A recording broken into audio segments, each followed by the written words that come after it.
LeQuébecScope.com vous amène aujourd'hui en plein cœur du fleuve Saint-Laurent à la Grosse-Île où on va pouvoir découvrir grâce à Parc Canada son histoire captivante et également participer à une foule d'activités.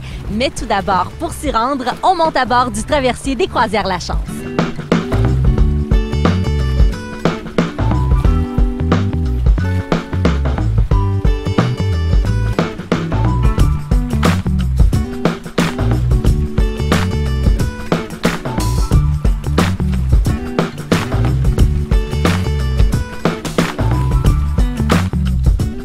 Arrivé à destination, la Grosse-Île et le mémorial des Irlandais nous appartiennent. C'est Philippe Gauthier de Parc Canada qui va nous faire une visite guidée.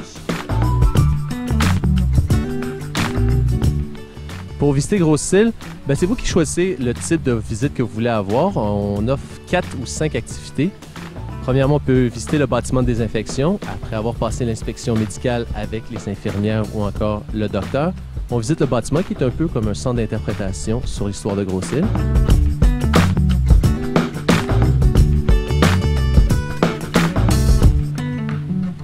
Donc, la raison qu'on va ouvrir une station de quarantaine à Grosse-Île en 1832, c'est qu'à la même époque, en Europe, il se propage une pandémie de choléra. Et les autorités britanniques, parce que le Canada à l'époque est une colonie britannique, les Britanniques voulaient empêcher que cette maladie-là frappe Québec. Donc, c'est pour ça qu'on va ouvrir la station de quarantaine de Grosse-Île en 1832, qui va d'ailleurs être en fonction jusqu'en 1937. Au départ, quand la station ouvre, les médecins ont une autre conception de la maladie. Ils croient à une théorie qu'on appelle la théorie des miasmes. C'est quoi des miasmes? Des miasmes, on pourrait résumer ça par des particules intelligentes volantes qui puent, qui sortent des gens malades et des marécages pour prendre leur envol. Par la suite, ces miasmes-là vont attaquer les gens qui vivaient une mauvaise vie, les mauvais chrétiens. Alors, pour beaucoup de docteurs, au début du 19e siècle, on explique la maladie à cause des miasmes. On appelle ça la médecine dogmatique, donc qui se base sur Dieu. Par contre, par la suite, la contagion va devenir une théorie, la théorie contagionniste, qui va être pratiquée par l'ensemble des médecins à la fin du 19e siècle.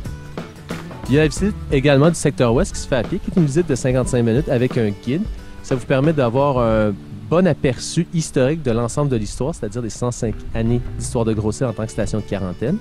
Par la suite aussi, si vous voulez, vous pouvez visiter le secteur centre et le secteur est, c'est-à-dire le secteur du village et le secteur des hôpitaux, avec le train balade qui va vous mener à faire le tour de l'île, ou encore, vous pouvez le faire à pied. C'est comme vous voulez et ça vous donne un aperçu global de l'île.